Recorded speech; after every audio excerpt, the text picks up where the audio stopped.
산업단지 땅을 관리기관 허가도 없이 몰래 파는 게 말이 됩니까? 이건 명백한 산업집적법 위반입니다.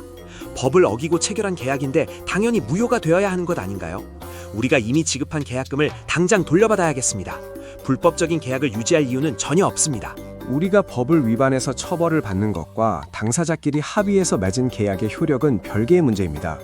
당신들도 모든 조건을 알고 도장을 찍지 않았습니까? 이제 와서 법 위반을 핑계로 계약을 깨겠다는 건 신의 성실의 원칙에도 어긋나는 행위입니다. 계약은 이미 체결되었고 유효합니다. 세상에 어떤 법이 범죄를 저지르면서 맺은 계약을 보호해준단 말입니까? 5년 이하의 징역까지 살 수 있는 중대한 범죄인데 이걸 유효하다고 하면 법이 왜 중대하는 거죠? 대법원까지 가서라도 반드시 이 계약이 무효라는 것을 증명해내고야 말겠습니다. 여러분, 법을 어겼다고 해서 그 계약이 무조건 무효가 되는 것은 아닙니다. 우리 법원에서는 이를 효력 규정과 단속 규정으로 엄격히 구분하고 있죠. 효력 규정을 위반하면 계약 자체가 무효가 되지만 단속 규정은 행정적 처벌은 받을지언정 당사자 사이의 사적인 계약 효력은 유지됩니다. 그러니까 형사처벌을 받는다고 해서 내 계약금이 무조건 안전하게 돌아오는 건 아니라는 거네요. 시청자분들도 참 헷갈리실 것 같아요.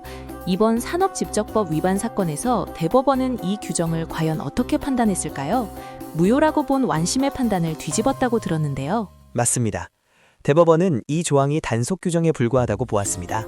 산업집적법의 목적이 행정적 관리나 형벌로도 충분히 달성 가능하기 때문에 굳이 개인 간의 계약까지 무효로 만들 필요는 없다는 논리죠.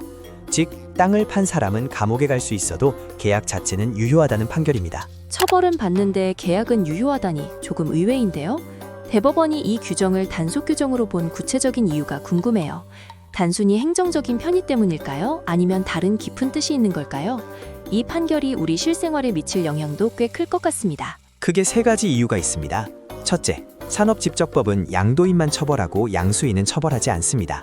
둘째, 이 전매 행위 자체가 반사회적이거나 반도덕적이라고 보긴 어렵다는 점이죠. 마지막으로 계약을 무효로 할 경우 장기간 형성된 법률 관리가 한꺼번에 무너질 수 있다는 법적 안정성을 고려한 것입니다. 법적 안정성이라 듣고 보니 이해가 가네요. 만약 이미 공장을 짓고 수년간 운영 중인데 갑자기 옛날 전매가 불법이었다며 계약이 무효라고 하면 정말 큰 혼란이 오겠어요. 그런데 이런 법리를 악용해서 시세 차익만 챙기고 빠져나가려는 사람들도 있지 않을까요? 그 점도 법원은 놓치지 않았습니다. 파기환송 대법원은 산업집적법상 처분 제한 규정을 단속 규정으로 보아 이를 위반한 매매 계약이라도 사법상 효력은 유효하므로 원심의 무효 판결을 파기하고 사건을 환송하였습니다. 다만 시세 차익만을 노린 통정한 허위 거래라면 민법 제103조에 의해 예외적으로 무효가 될 수 있다는 여지도 남겨두었죠. 결국 계약의 신뢰를 지키는 게 법의 더 큰 목적인 셈이군요. 하지만 무효를 주장했던 매수인 입장에서는 억울할 수도 있을 것 같아요. 법을 어긴 사람의 편을 들어주는 것 같기도 하고요. 이런 상황에서 매수인이 주의해야 할 점은 무엇일까요? 매수인은 계약 체결 전 반드시 해당 부지가 처분 제한 대상인지 관리기관과의 입주 계약이 정상적으로 완료되었는지 확인해야 합니다.